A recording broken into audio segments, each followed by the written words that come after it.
பெரிய அளவில் ஸ்ட்ரெயின் பண்ணிக்க வேண்டிய தேவை இல்லாமல் இருந்துச்சு. அந்த அளவுக்கு ஏற்கனவே அடி எக்கச்சக்கமாக திராவிட கட்சிகளுக்கு எதிரான தாக்குதல் நடந்திருக்குங்க. இப்போ அதில் தான் ஒவ்வொரு முறையும் நீங்கள் பார்த்தீங்கன்னா ராமதாஸ் அவர்களாக இருந்தாலும் சரி, அண்ணன் வைகோ அவர்களாக இருந்தாலும் சரி, அடுத்து அண்ணன் விஜயகாந்த் அவர்களாக இருந்தாலும் சரி, நம்முடைய சீமான் அவர்களாக இருந்தாலும் சரி, இவங்க எல்லாமே ஒரு 8% வரலும் வந்தாங்க. விஜயகாந்த் 10 வரலும் வந்தார் நினைக்கிறேன்.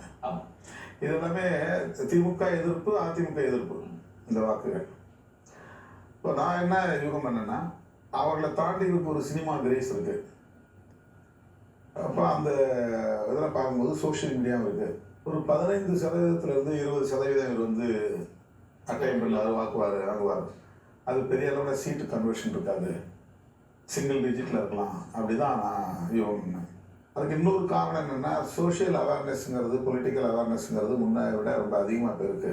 எம்ஜிஆர் அரசியலுக்கு வந்த காலத்தில் பொதுமக்கள் மத்தியில் பெரிய அரசியல் விழிப்புணர்ச்சி கிடையாது, வெறும் சினிமா கிரேஸ் தான். ஜெயலலிதா அம்மா வந்த நேரத்துலேயும் வந்து அந்த மாதிரி தான். இப்போ வந்து சோஷியல் மீடியா வந்த பிறகு எவரி இண்டிவிஜுவல், ஒவ்வொரு தனி மனிதனும் அரசியல் பேசக்கூடிய அளவுக்கு அரசியல் விழிப்புணர்வு இருக்குது. அதனால் ஒரு சினிமா கிரேஸுங்கிற அடிப்படையில் மட்டுமே ஓட்டு போடுறதுக்கு வாய்ப்பு இல்லை. வேட்பாளர் யாருன்னே தெரியாம வாக்களிச்சிருக்காங்க. அதுதான் சொல்றேன். நான் என்னுடைய யூகங்களை சொல்லிட்டு இருக்கேன். நான் அப்படிதான் யூகம் பண்ணேன், அப்படிதான் நான் கணிச்சேன். அதனால சினிமா கிரேஸ்ங்கிற அடிப்படையில் மட்டுமே வந்து அப்படியே ஒரு பக்கமாக சாஞ்சிட மாட்டாங்க.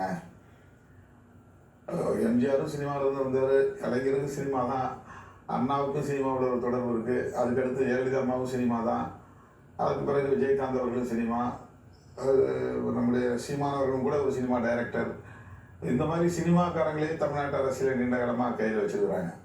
அதையெல்லாம் தாக்கு பிடித்து அதை தாண்டிய அரசியல் சக்திகளாக மக்கள் இருக்கிறாங்க. அதையும் எதிர்த்து எம்ஜிஆருக்கு எதிராகவும் நிறைய வாக்குகள் திமுகவுக்கு விழுந்திருக்கு. ஜெயலலிதாவை எதிர்த்தும் திமுக ஆட்சிக்கு வந்திருக்கு.